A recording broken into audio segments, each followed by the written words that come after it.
Bibliophiles. To get the microphone to work right, I have to plug a microphone in that won't catch any sound. Oh, that doesn't make sense. Oh, as long as that's in there, the iPhone mic works? That's crazy. I don't have an explanation for that. One. I don't understand. Must be some cosmic thing. Shut up. Shut the fuck up, Some Evan. kind of cosmic horror, dude. No. Some kind of cosmic you said- colors. Oh, we're doing a segue? Oh, we're doing a segue? That's what that is. I'm excited for this one. All right, should we just dive right in? We ready to go? Welcome to Bibliophiles, boys and girls, gentlemen and ladies, bizzards, and of course, bitches. I'm here with Mikhail and Roe. Give us a peek into your world. Oh, okay. Yeah. I don't know if you guys feel like this, but as I'm getting older, I'm learning that more things upset my stomach. And it's like a game of Russian roulette that I didn't sign up for. And at random, if I go into a Christopher Walken, I'll need to poop, but I don't know how much or how bad. Christopher Walken, your impression of Christopher Walken upsets your stomach? Oh, no, it's food. So what happens is sometimes food will upset my stomach. That's the Christopher Walken. All right. Anyway. Yeah. Thank you. Wonderful. Kyle Dunshee is here as well. Here, and I'm munching on some gummy worms, and they are good. The script says open my kimono. I don't own a kimono because I'm not up with that cultural appropriation. So I will just lift up my shirt. Great. Thank you. While we appreciate the shirt lifting, it's sort of a metaphorical kimono. Oh, Let it's us a metaphor. inside. It literally says really Open the kimono, and I don't know what else could that mean. Yeah. What could it mean? For those of you listening who didn't see, I have a six-pack, so it was pretty cool and you missed it, and that sucks. Absolutely jacked. Jacked as hell. We got to turn this into a video podcast just for that. But that'll have to wait for another day because we've done what we do every week, which is read a book so you don't have to read it. Must be nice to be you, to go to bed every night knowing that we're reading the books so you can just rest easy. You can do whatever you want. You can clean your house, water your plants, smoke a joint with your buddies and talk about whether their colors are the same as your colors. Only if you want to go to hell. Just throwing that in. Is weed on the list of things that'll send you to hell? I'm pretty sure that's sort of a gray area. You get to the pearly gates, they're like, marijuana. No, weed's not going to send you to hell, but I still like joking about it because I grew up thinking weed would send you to hell. It definitely will, maybe if you do it wrong, make you feel like you're going there. You spend 3 hours searching for a water bottle, being like, I think that I'm going to meet Hulk Hogan at the gates, at the obsidian gates. They're not obsidian. What the hell are you talking about? Well, because they call them the pearly gates. What is this, Skull Island? No, come on, man. No, they call them the pearly gates. What do they call the hell gates? Obsidian, right? I'm with Mac on this one. If hell's got gates, they're gonna be obsidian. I think they're gonna be barbed wired. Really? Obsidian's too fancy. Hell's fancy, dude. Hell is a Taco Bell bathroom that the fattest guy you know just walked out of. Hell is not fancy. Disagree. They just got their prince, Ozzy Osbourne, is there now. Hell has never been a cooler place to be. Yeah, he's the coolest I think guy the in Prince of Darkness is in heaven. He's gonna go. I don't think he's in heaven right now. He's like, where am I? What did I do wrong? They're like, no, man, you're actually a pretty good guy. He's like, I'm supposed to be in hell. Yeah, like, Satan is literally standing there being like, no way. I'm the Prince of Darkness. You are confused. Oh, amazing. Well, speaking of colors, that was Hold on, let's get you to that easily. Ozzy died, and he's like, I was a part of Black Sabbath. Was he a part of Black Sabbath? Yeah, man. I don't know. He was Black Sabbath. He was Black Sabbath. I don't know any member's name. I just know that they were black and there was a Sabbath colors, None of them were black. And speaking of colors, thank you, Mac, for the segue. We read a book about a color. That's about it. A color that will kill you and your family brutally. Because we read The Color Out of Space by H.P. Lovecraft. I didn't know anything about H.P. Lovecraft, and we'll get into it, but I legitimately thought he was a wizard man before this book. Maybe just based on the name alone, but then I looked him up. I'm like, no, he's just one giant chin one giant racist chin. Not a wizard. I really held him, and like he was in like this ephemeral place where I was like, I don't know. Like he writes all these mystical. He created a whole version of horror. So I was like, oh, this guy is something special. And then we read one of his books, and here we go.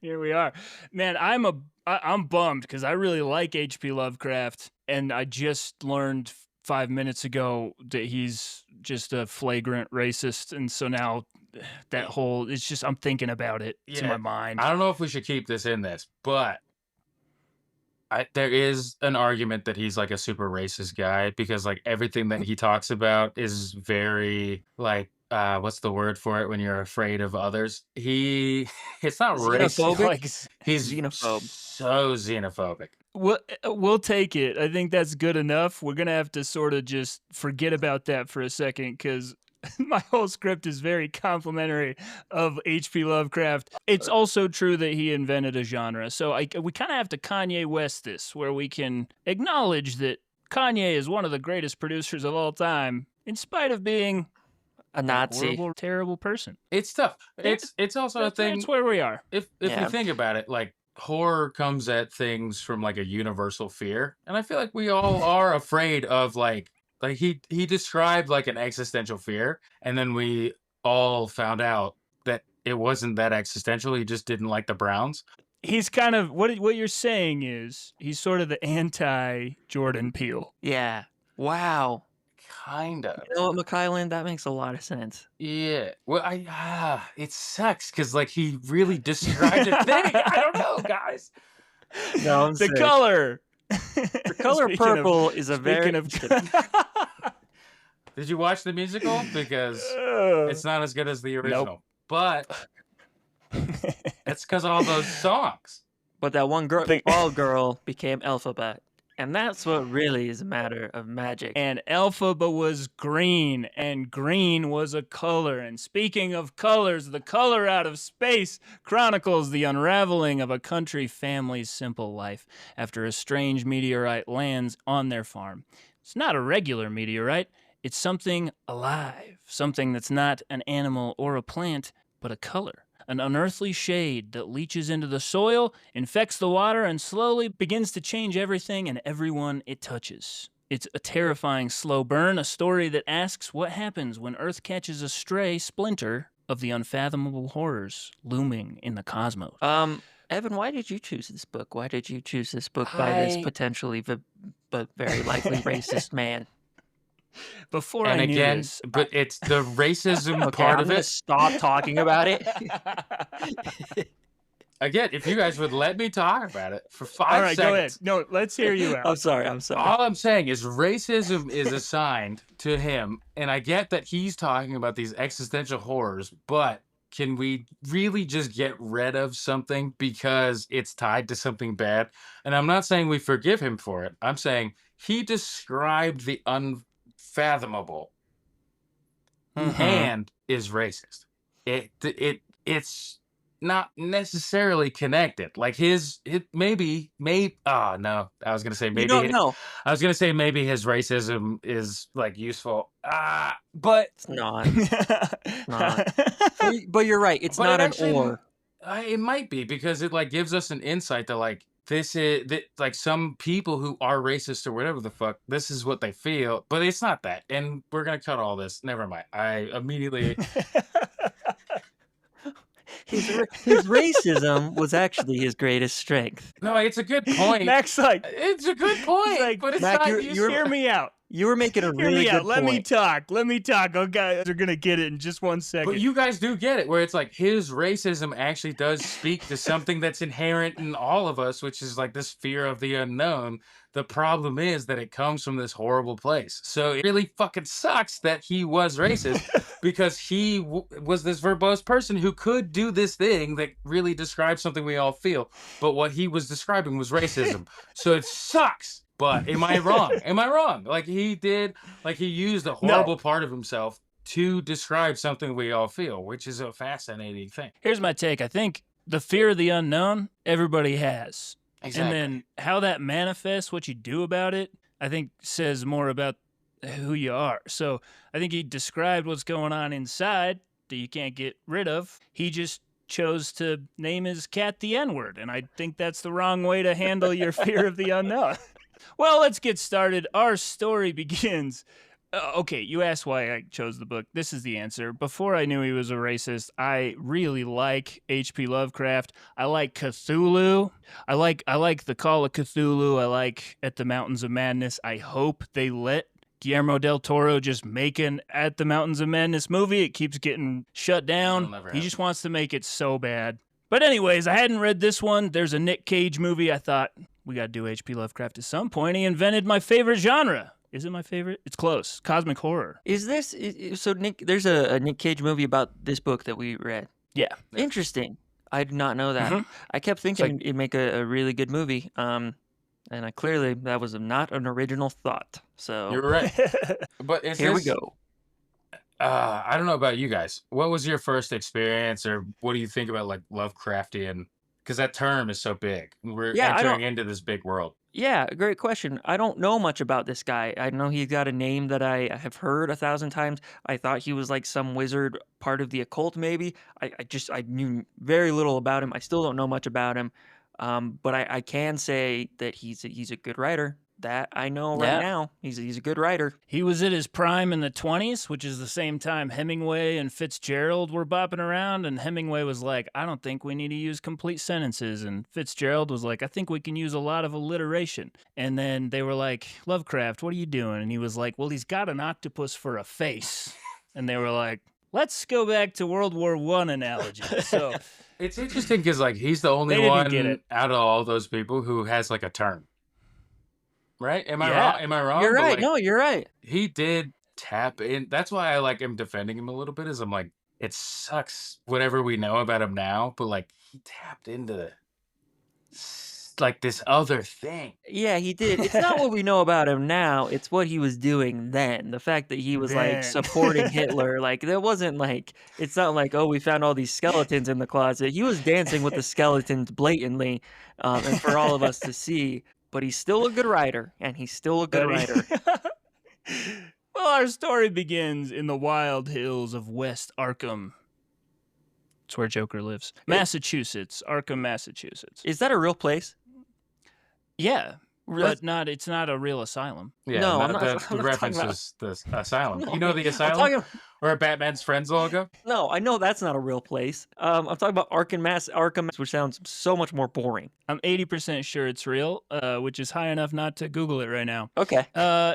In the 1920s, an unnamed surveyor from Boston is there to map the area for a new reservoir. But he becomes obsessed with a local legend surrounding a 5-acre patch of gray, desolate dust known only as the Blasted Heath, a place where nothing will grow and from which all life seems to have fled. Yeah, he's obsessed with this term Blasted Heath, and I didn't get it because it sounds boring, because it's like blasted, word, heath, mediocre candy bar. So I didn't understand, but he's like, Blasted Heath, it describes it perfectly, and he goes on and on about this, but then we learn more about it. I'm like, okay, I guess Blasted Heath is very appropriate. I did have to look up the word heath, and it's just like a field. Okay. Why do they call it a Heath bar? Was there a ledger? There was a ledger. Why'd they name him that? Oh, man, 2 Joker references and 1 bullet point? Yeah. We can't. And one to learn the truth.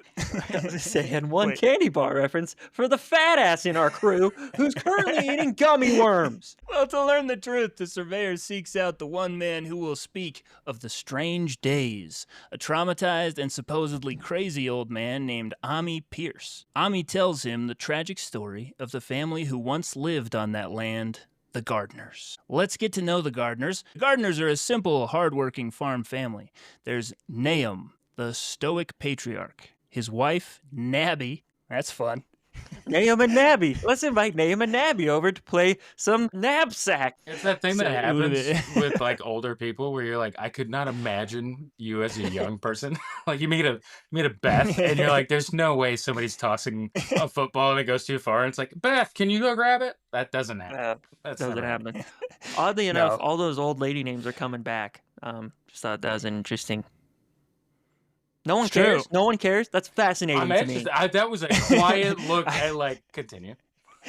I was thinking about it. I was trying to remember. I've definitely heard. Well, I of mean, a- your daughter's of a name is old- Iris, so Is that an old lady Not an name? old lady name. is it? I mean, maybe, but I don't know. it's more. I think it's more than that. I can't think There's of old so lady much names more. now, so this bit is I falling know, apart, weird. absolutely shattered.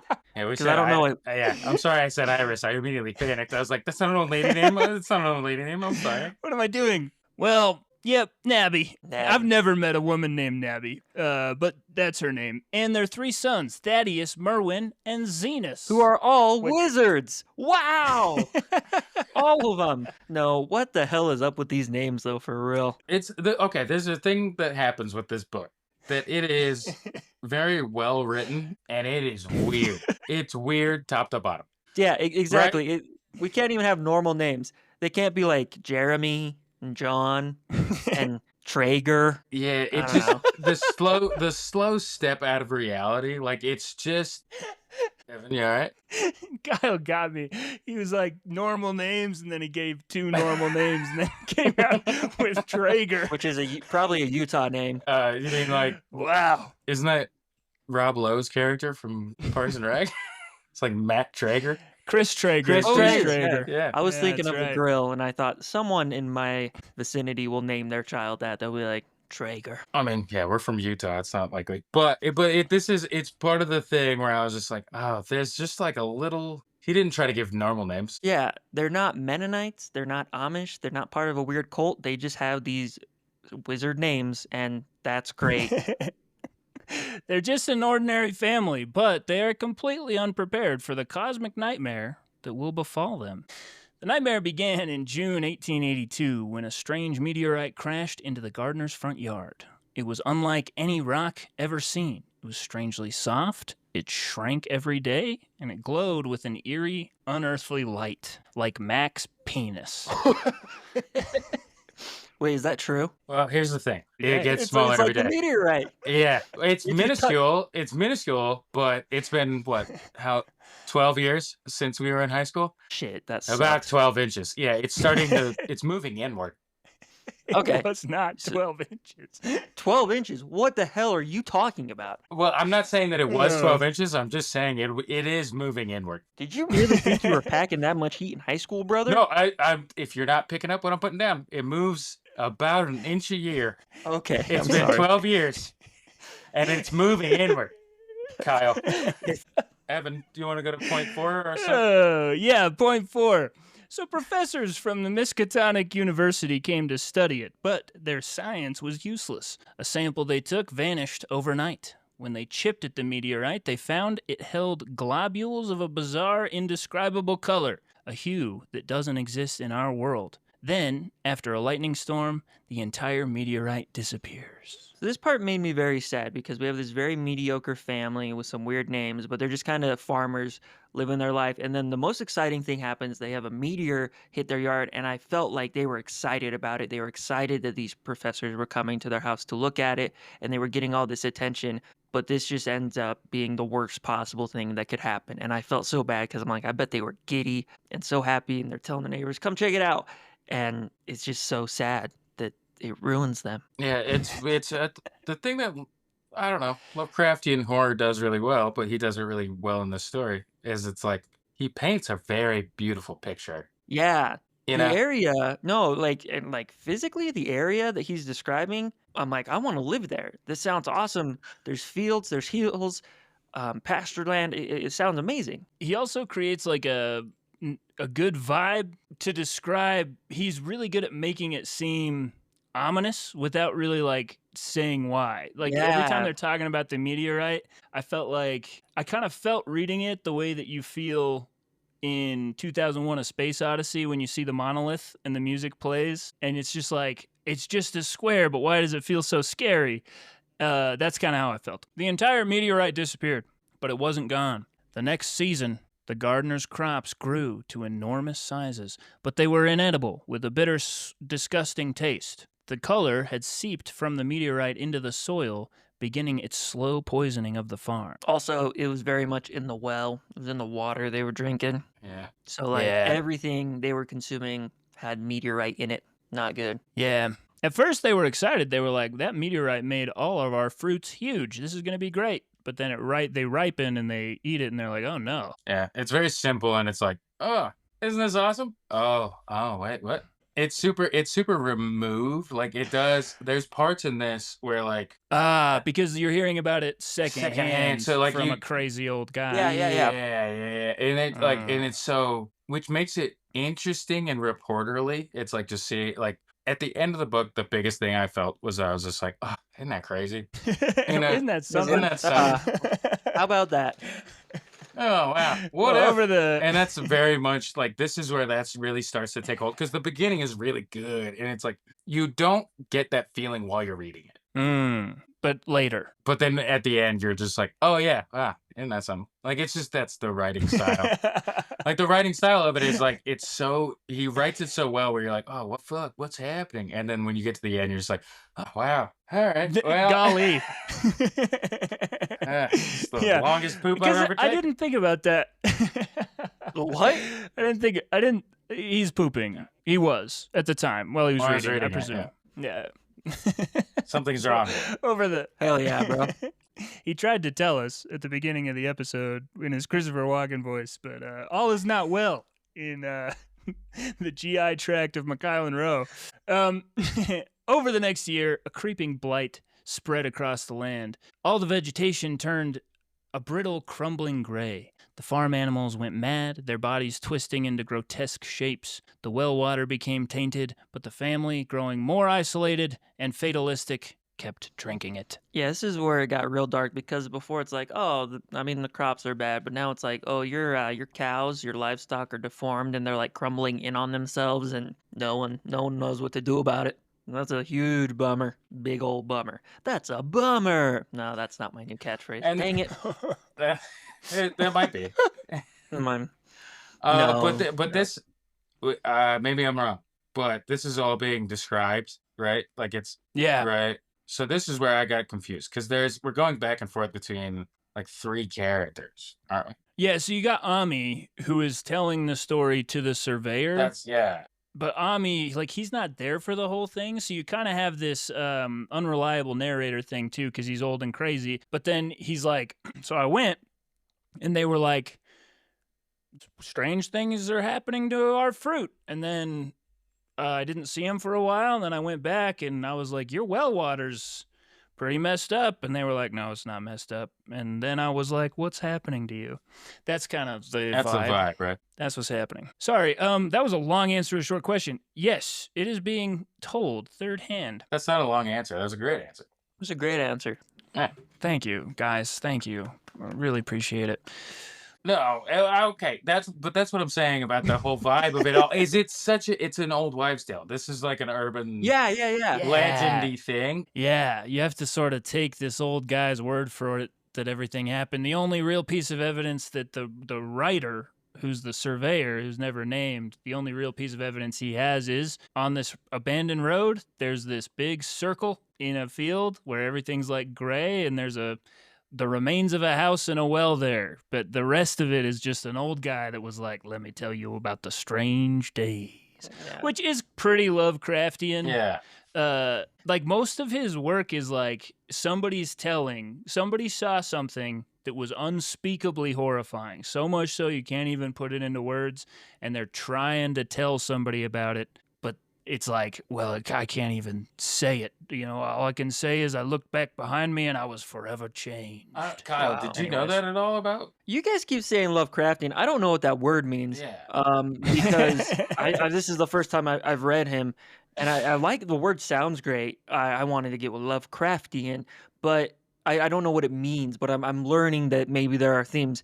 And like you said, to describe something that's so horrifying, but do it in a way where it is kind of removed, it is really interesting, like you guys were talking about. Because you're not sitting there with Nahum and Nabby and Zell or whatever the hell. Like, you're distanced enough that it's interesting, and it kind of keeps you wondering in a weird way without being too sad or depressing. Yeah. Yeah, there you go. Well, the color's influence begins to claim the family. Nahum's wife, Nabby, was the first to go insane and was locked away in the attic. Soon after, Their son Thaddeus suffered the same fate and was confined to another attic room where he eventually died. So, But I'm so sorry. This part is so sad.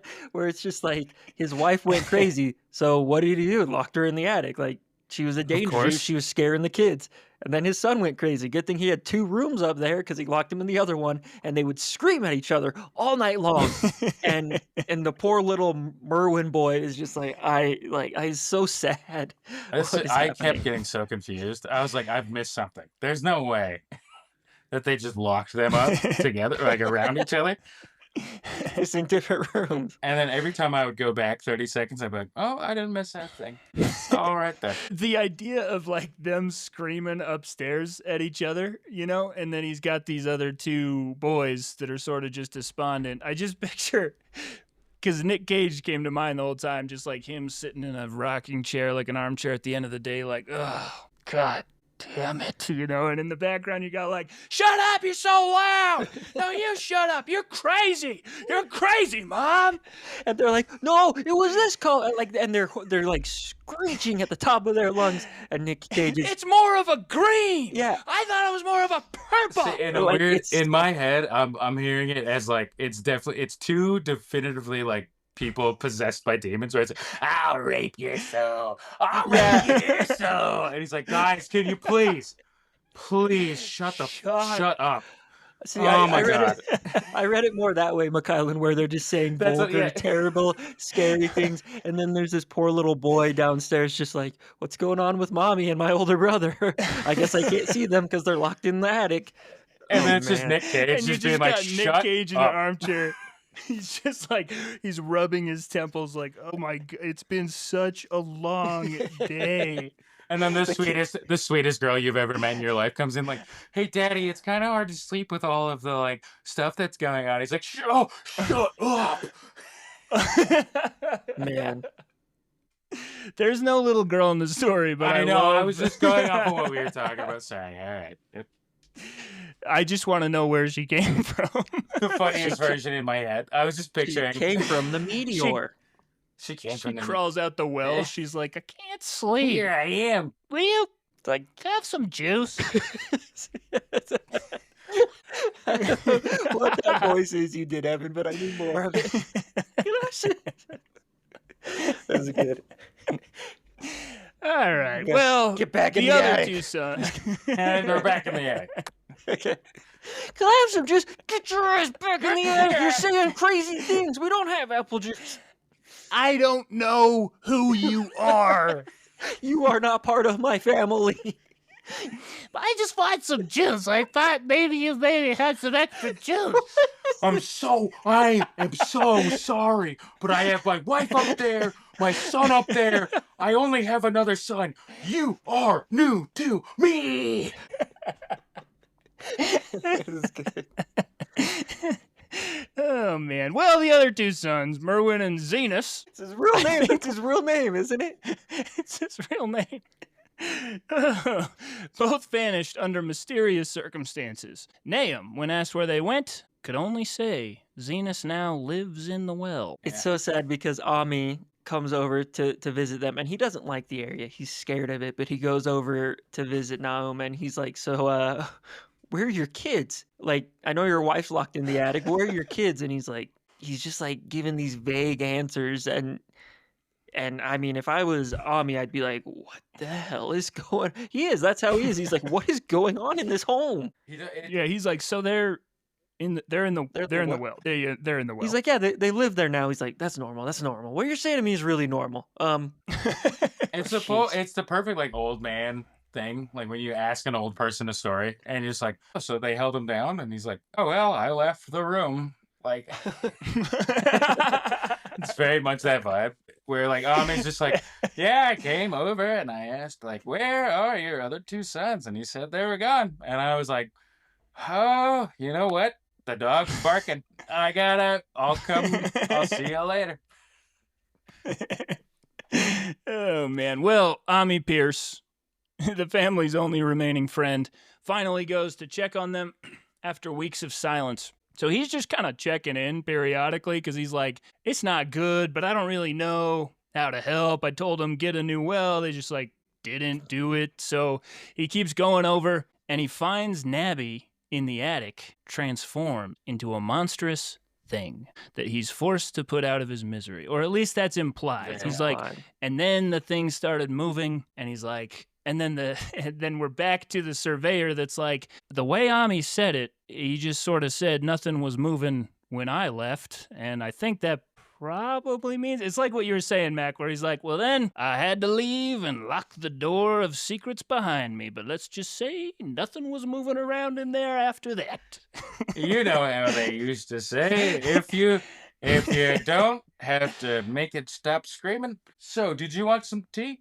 Like, it's that vibe. Very hard. Yeah, to and say. it's very horrifying what's implied because it's vague enough that you're just like, what is going on? Nabby's there, but she's clearly not Nabby. And then you're like, it's implied that he just potentially killed whatever this thing was, but he's horrified by it, and that's why he's not telling it to the surveyor, because he like, and it says like some things are too terrible to even say out loud, and that's the impression I got because that's what it told me in the book. That's like the sorry. Sensible. Because I'm a dumbass and I needed to No, write you're it not out a for dumb. me. That is just fair. But that's the whole fucking Lovecraftian thing. Like that's where I was like, it's See, the indescribable, and it always this was for me because I like to make the podcast about me. I was waiting for welcome it. back I'm so to our excited. podcast where we make it about Mac. How are you gonna make this one about you, Mac? Mac and the Biblio Sometimes he Phools. feels like a shapeless thing that he has to. I don't know. Where are you going with this? Yeah, no, but that's for me where I started to understand like the Lovecraftian, like that idea, that word. Because I was like, it's the things that you can't describe. And I was like, why did that? Yeah, this is a thought I've had before, but like I was like, what does that even mean? And like this is a really good illustration of that, where it's like it literally says like you cannot describe this horror. For the first time I'm reading this, that was interesting. This is interesting. It's just good horror. Like it's so much scarier before you see the monster in the movie. It's like before you see it, what your mind makes it is so much scarier. So in this case, it's a color that you can't even describe. And I found that like kind of unsettling because I was like, I just want something to picture in my mind. But they're like, it's a color that isn't in our regular visible spectrum. And I'm like, I don't like that. That's spooky. But and it's like, so sorry, and this color, it's like moving around, right? Like it comes from the well and it moves around in like, not like fog where it's kind of everywhere. It's confined to a space, but it just moves around and destroys everything it touches, right? Yeah, but also like everything that's getting deformed turns that color, and then they also like there's all this crazy stuff where there's like geometric shapes kind of like coming out of the flowers, and everything just looks wrong and alien, and every time they go back it's like more and more overgrown. It's very like Lovecraft invented cosmic horror, but I feel like it sort of peaked at Annihilation, which at some point I'd like to get around to that book. Yeah. But the Annihilation movie, I think, captures what's happening really well, where it's like everything's just off, and there's sort of this like ectoplasmic goo just kind of everywhere and coming out of the ground, and it's very just unsettling. Okay, that's a good way to describe it. As someone who's not familiar with it, having seen the movie Annihilation and being like, that was insane. Okay, that describes it. That's Lovecraftian horror. Okay, that's Lovecraftian horror. Yeah. The scene where it's just a bear, but he's missing its face. That's one of the most intense scenes I've ever seen. It was crazy. I don't remember anything else about it, but it was a good movie. I've heard the book is awesome. We'll read it. We got to get there at some point. Yeah. Ami goes downstairs and finds Nahum by himself, his body now gray and brittle. And with his last breath, Nahum tells Ami the truth. It was the color, a thing from the sky that was sucking the life out of everything. Speaking in these like fragmented sentences, he's not really making sense. Yeah, the way it's written, it's so good because it's just reading like a normal sentence structure. And then now everything that Nahum is saying has like dots after, like it's all a struggle. All the words he's saying are a struggle. And I've never read someone like dying in such a kind of scary, real way. As Lovecraft did on the page. I thought it was really interesting. Yeah, he's getting these little fragments out, and that's when he talks about, now Xenos is like living in the well, and the color sucks the life out of everything, and then he sort of just crumbles. Oh, like he just sort of falls apart. Yeah. His body does, and so he's dead now. Ami covers him with a tablecloth, and then goes to the police. And the police come, and they're searching the property, and Ami's like, I think the other two boys are in the well. Like, I don't know, but I'm pretty sure. Sort of seemed like they were in the well, and they look in there. Lo and behold, they find two skeletons of the other two boys. Why? That's where we're at. So did it draw them in? Because it talks about how there's like this drawing effect to this color that it infects everything, but it's also clearly drawing people in a weird way. So two of the boys ended up down there. That was another weird, creepy part, is that like it's terrible, it's like unsettling, but you're drawn to it, and you can't kind of step away from it, even if you really, really want to, and you know you have to. The whole time I'm like, okay, the boys are skeletons. How come they're not these crumbled little things like the dad and the mom and like the other brother? And like it leaves you. I just had so many questions, not in like plot holes. I was so curious. I wanted to know more, but you're intentionally left with I think these kind of interesting questions, which leaves you in a creepier kind of space. I wonder, that's a good point. I bet there's, I don't know, sometimes I feel like authors just write stuff and then people put the symbols into it later. But I do wonder, because there was other animals down at the bottom of the well too. Yeah. So like, it seems to either bring you to the well and kill you there, or like slowly you decompose. Maybe the boys were trying to escape. But that's, I don't know if I said it clearly, but like that's what the cosmic horror part of it is like there's not an answer, but there's a logic of like this thing happened. The way it happened is the scary thing. You know what I mean? Like that's maybe I'm just overthinking it. I don't know. Kyle, let me know. Yeah, sometimes I talk about like just trying to go to sleep like that. You know, I'm like, this happened, then this happened, and I'm just not doing good, you know? That all right. The million times that I have been like, well, it's so weird I can't fall asleep. And then I wake up in the morning and it's a horrible sleep. And then the amount of times where like I have a good day and I'm like, oh fuck. Oh, hold on, let me send it to, and I wake up so energized, and I'm just like, there's no rhyme or reason. No, it doesn't make sense. No, truly. Well, as night falls, the detectives and Ami, they're still looking around. The color erupts from the well. It's really, this part was my favorite part because of how it's described, but like darkness falls and then they realize everything's glowing with this color, and then there's like a laser of it that shoots out of the well, or at least that's how I imagined it, and it terrifies them all. It's a shapeless blast of light that swirls through the trees, making the entire blighted farm glow more and more before shooting up into the sky and vanishing. So the color, just like it starts seeping out of everything, and it looks like the trees are on fire with this color. And then it all sort of just like shoots off into space and blends into the Milky Way, is what the way that they describe it. Which is awesome. Yeah, that is cool. Or Ami, looking back, saw one tiny spark of it sort of like follow the rest, come out of the well feebly, and then not make it, and then come back into the well. So still there. So that sucks. You know?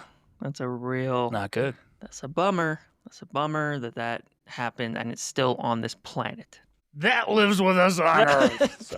That thing exists. Can I have some juice? This has been my favorite part.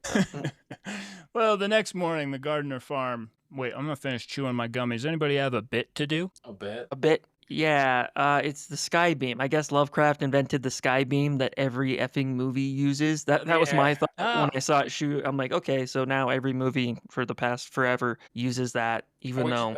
Everybody got mad about the sky beam, and part of me, let's be honest, was like, yeah, that'd be terrifying. Like, imagine. Yeah, I mean, sky beam in your house and you look at your window, oh, there's a sky beam. Yeah, that's pretty spooky. That's a lot spookier in this book. Horror.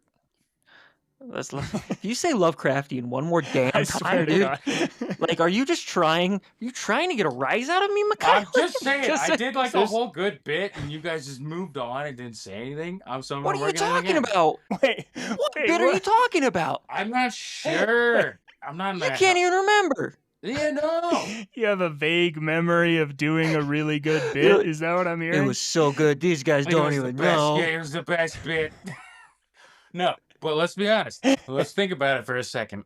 When I was listening to it, this part made no sense because he describes the beam in such great detail that I was like, Yeah, the beam is like a thing, like it's a physical.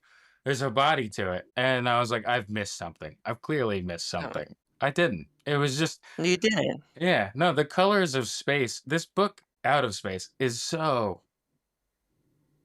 Anyways, Interesting. We got to get you to bed, dude. How dare you make him go to bed? He's a grown ass man. He can do what he wants. So the next morning, the Gardner farm was gone. In its place was only 5 acres of gray ash. The story ends with the surveyor, our narrator, quitting his job in terror, which is a feeling I have sometimes, haunted by the knowledge that a piece of the color is still down there waiting, and that the reservoir he was hired to plan will soon cover the heath. So he's glad that it's going to be underwater, but he's a little nervous because people are going to be supposedly drinking that water, and that's going to be not so good. I did not know that yep. was. I did read the book. I listened to it earlier. Yeah. The reservoir plotline. When I heard that at the end of it, I was like, huh? I completely missed that. That's an audible. That's my bad. This audible listen for the listeners, not a good listen. Read it. Read it. You got to read it. There you go. Yeah, because it kind of ends with this very catastrophic, like, if you think it was bad when it poisoned one family, imagine if it poisons an entire effing town. And he talks about it like a fucking disease, where he's just like, I don't know why it didn't spread, but now we're giving it the option to spread. And I was like, that's very Lovecraftian. Oh, you son of a bitch. You did it. Well, the color out of space. Don't look at me like you want to fight. You're in New York. You can't physically fight me right now. For our listeners, Mikhailin is making a very menacing face. Yeah. No, back off. I can't wait to hold your child. You're not holding my kid. Whoa. No way. That was a threat. It's not a threat. I don't It's like just a this. genuine Crazy thing to want. say. I just really want to. Well, Yeah. say it while you're not we made trying it to intimidate me. Okay. Now that's a Lovecraftian nightmare right Shut there. up. I still don't. I thought I knew what this word means. I don't know what the word means. Son of a bitch.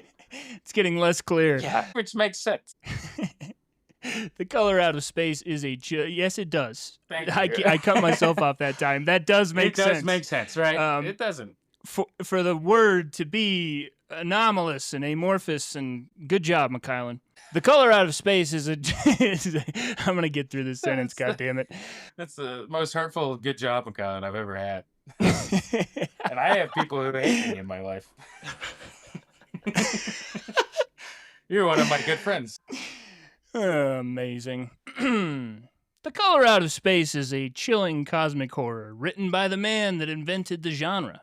Like all H.P. Lovecraft stories, it reminds us that the scariest, most morbid realities that color our world in dark, unsettling shades can never be as unsettling as what is unknown. The unnamed and unfathomable horrors that lurk just out of sight and for which we could never hope to prepare. Threatening always to color our reality something foreign, alien, unspeakable, the terrifying and inescapable color out of space.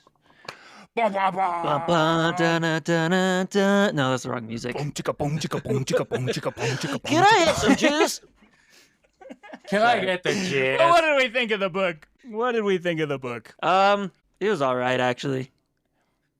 Yeah, Kyle, you started this by saying this was boring as shit, but I feel like you got a little more interested as we went along. Yeah, I did get more interested as we went along because I didn't understand the nuances of this particular writer. I didn't understand the Lovecraftianness of H.P. Lovecraft. But now that I kind of understand it better, Mikhail's going to fight me. He's going to somehow appear in my room, even though I know he's physically in New York. So The more I learned about it, the more I liked it. But yeah, first read, I'm like, I don't know, it's all right. It's definitely sad and depressing and interesting. But yeah, the more I talk about it, the more I enjoyed it. Hey, McKylan, can you give us your book in one word? Oh, it's not my thoughts? Okay. No, we're just curious about. There's a right answer we're here. Curious about What's the word? Yeah. What word would you use to describe this book? Metaphysical. God damn it. Where was that 1,000 times ago? Because it's a term! All right. Your thoughts. I would love your thoughts. What'd you think, McKylan? Yes, okay. I love you boys. You guys are my best friends. We'll love you, McKylan. I Kyle? love you.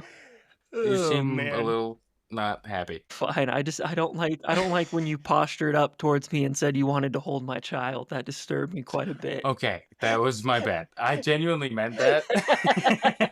I did not do that the proper way. He chose that moment to say something he Well, really okay. wants, which is That was heartfelt and sweet in any other context. Yeah, well, because it's something that I do mean, but I used it in the wrong way. I'm sorry. As this is the first time I've actually read Lovecraft. I know about him and I know of him, and it was interesting to read, and I was very disappointed. Okay. There's a lot of build-up to be disappointed. Yeah, you guys won't let me talk. There's a whole reason. But why was it disappointing? It's okay to be that you're disappointed. I just want to know because you seem to have over the last hour. You've said it's so well written so many times. I was disappointed because I built up this thing in my mind where it was this existential crisis, and I've realized that this has been aped over and over and over and over and over again, where it's just a thing that you cannot describe. And there's a million movies that do this very well, and it does not mean that this is bad. But if you have any issues with H.P. Lovecraft, this is a thing that he pioneered, and I respected that. This story was boring and disappointing because it was just like a recounting. It was very much like the movie by John Carpenter, In the Mouth of Madness, where it was a journalist going to find a thing, which is great. It's fine. I had built up this thing in my head, and so it was disappointing. It was still good, and it was still well written, and I understand the history of it. But I was disappointed, and that was my point. Good point. Wonderful. Actually, No, it makes yeah, I sense. actually kind of. I hate you so No, much. McKellen. We came at it from different angles. Where you knew about Lovecraft, I thought he was just some guy. Like I said, I heard the word, thought he was a wizard. So you had high expectations. I had no expectations, and we kind of met in the middle. That he was just. This story's just okay. Yeah, it's like Goodfellas is a great movie, but I've never seen seen the it. rip-offs of Goodfellas so many times that it makes it tough. Like it Yeah. dilutes. It dilutes the goodness. Yeah. Yeah. Okay. I get that. Yeah, 100%. It hasn't been served by history. This was pretty original at the time, but it sort of seems like tired by now. Yeah, that makes sense. I think my book in one word is going to be colorful. Wow. Kill yourself. So that leaves you, Kyle. I hate you so much. That's so... This is a word that I thought of while I was reading the book. Lovecraftian is the word I would use to describe this book. No, because I still don't know what that stupid word means. I would describe it as eerie. Not eerie. Good. Thanks for the clarification. Yep. Because I was going to ask. So read it yourself or leave it on the shelf. I Read it. say read it yourself. I think you Yes, should. I read think it. you can. I think you can leave it on the shelf. Actually. Okay. We're 2-1. Amazing. Well, another book in the books. Thank you, H.P. Lovecraft, for writing specifically. I'm not thanking you for everything. We don't have to just thank for him. writing and inventing a genre. Should we thank Cosmic Horror Thank for you. having been Thank invented you, Cosmic Horror. at some point? Yeah. Isn't it fun that you did well, a thing? Yeah. It's great. Well, thank you to our Isn't it sponsor, fun that you did a thing. Gummies, Gummy Bears, Gummy Worms. Surprisingly, I prefer the worms. Gotcha. I have to pee so bad. Hold on. Well, we got to wrap it up. No, we're so close to have to being pee done. We're so gonna wrap bad. it. We're gonna wrap Okay. it. We're right hold there. It, you hold you it. can make you it. Piss your pants. Look in my eyes. Follow the show on Spotify if you want to know about future episodes. Follow us on Instagram at BibliaFools if you want to get behind the scenes a little. If you have a book that you want us to read, so you don't have to, email us at bibliafools@gmail.com. My parting advice, don't be mean to people. We'll see you next week. Perfect. Can I go, Pete?